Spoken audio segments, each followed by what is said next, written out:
Good afternoon. এখন বাজে প্রায় 4:30। আমরা আপাতত বেলদাতে পৌঁছে গেছি। বেলদা ক্রস করে কিছুটা এগিয়ে একটা চায়ের দোকানে দাঁড়িয়ে আছি।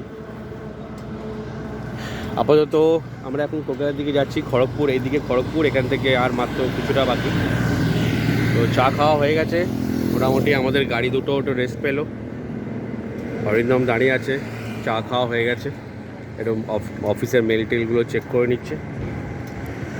এরপরে আমরা বেরোবো এবার এখান থেকে। গাড়িও একটু ঠান্ডা হলো, আমরাও একটু চা ফা খেয়ে মুখে জল দিলাম। ওয়েদারটা বেশ ভালোই লাগছে। এবার হালকা হালকা রাইড করব। তবে যেহেতু আমরা অন্ধ্র আর উড়িষ্যাতে এত লং চালিয়ে এসেছি, সেই বাংলায় ঢোকার পরে যেমন টোটো শুরু হয়ে গেল, হাইওয়েতে টোটোর উৎপাত, ব্যারিকেড, 3 চাকার ভ্যান, সব কিছু শুরু হয়ে গেছে। এখন সব কিছুর উৎপাত শুরু হয়ে গেছে। সুতরাং সেই পিস অফ মাইন্ডে আর রাইড করাটা একটু প্রবলেম। তো ধীরে ধীরে যেতে হবে একটু। চলো আগে গিয়ে দেখা হবে।